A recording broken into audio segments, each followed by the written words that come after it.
G'day, this is Jim from Living Life Now. Today I'm coming to you from the Crown Princess on the World Cruise 2025. The first port on the cruise itinerary has been Adelaide, and it's been an interesting stop to say the least.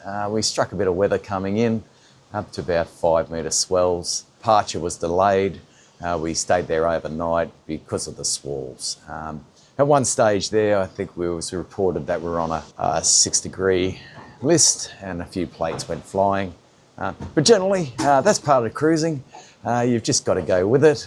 You've got to go with the weather. You've got to go with the changes, and that's part of the fun, I guess. Port Adelaide's a great port, very convenient to get into town. The train sits right outside. We went on a clean cruising experience. They picked us up and bussed us out to the Barossa Valley. There was 240 of us, and we had a nice stay at Seppardfield Winery. But listen, I'll take you through the general port layout if it's your first time visitor to Adelaide, and I'll give you some options and I'll finish off explaining what we did. All right, hold on. The Port Adelaide Passenger Terminal is located at the Outer Harbour.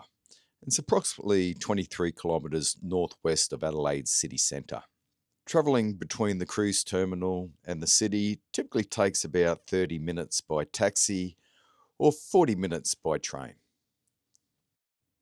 Adelaide is known for its vibrant culture and historic architecture, and of course, the proximity to the famous Barossa Valley. The cruise terminal is equipped with the usual amenities, tourist information centre, a coffee shop, and Wi-Fi access as well as toilets. The Outer Harbour railway station is conveniently located about 200 metres from the terminal, and regular train services connect the station to Adelaide's railway station.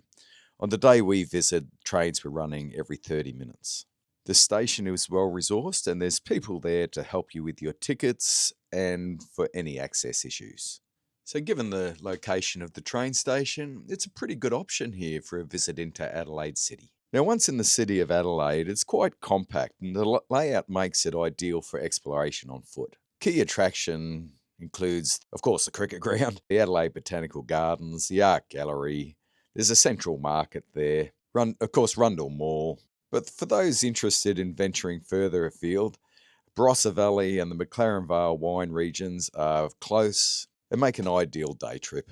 Jim and I booked our cruise through the Clean Cruising Company. They have provided many lovely gifts along the way, but probably the standout was our day trip to the Barossa.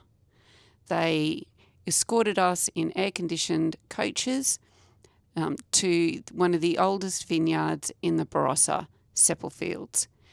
Along the way, they pointed out some local landmarks, and you could see the history and heritage of the area. Once we arrived at the vineyard, we were greeted by the staff and taken around on a personalised tour of the vineyard. This included 4 stops along the way where we sampled a new wine accompanied with a canapé. After the tour, we were escorted into a beautiful old barn where 240 of us sat down and ate a magnificent lunch. Plenty of wine flowed, great conversation and great food.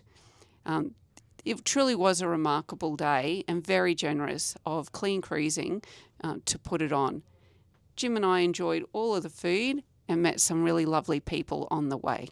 The tour included a trip through the blending cellar number 2, with French oak barrels filled after the age-old process of experimenting through blending, sipping and agreeing the best blend combination. Funnily, losses are referred to as the angel share and the devil's share. Angel share being evaporation and the devil's share being drinking.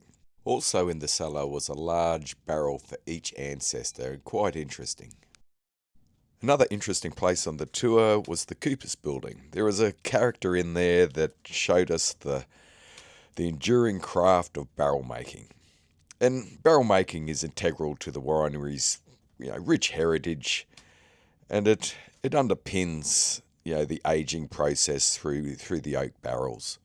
And old Cooper showed us the cooperage skill of charring the barrel, where he put a bit of a flame in there, showed a bit of a show, which was a bit of fun. And yeah, the people that were a bit close moved away very quickly. But then people got the opportunity to stick their head in there and smell that beautiful char oak smell. The winery is adorned with over 2,000 old palm trees, providing a unique look. Now, 12 degrees and rainy is obviously not the best time to visit, although it didn't dampen our spirits to enjoy a walk through the gardens with the fallen autumn leaves. You know, with every season would bring something different, and we were there in autumn, and the autumn leaves were definitely beautiful. Now, as an added bonus, Prohibition Distillery and Tasting Room is also on the grounds. Now, I'm a bit of a gin lover, so definitely took advantage of this visit to this young distillery. Now, in these times, craft gin has become quite popular, and these small craft distilleries are popping up everywhere. But it was a nice taste, and it was a nice environment, and added to the day and the experience.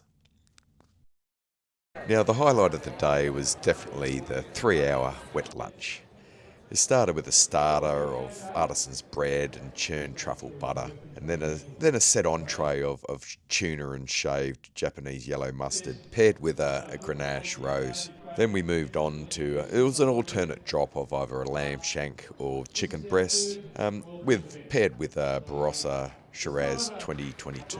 Now, the Barossa Shiraz 2022 was well and truly my favourite, and I don't think I got an empty glass. It was just, they were coming around filling all the time. But it was a beautiful drop, and it really did justice to the food and the company and the place.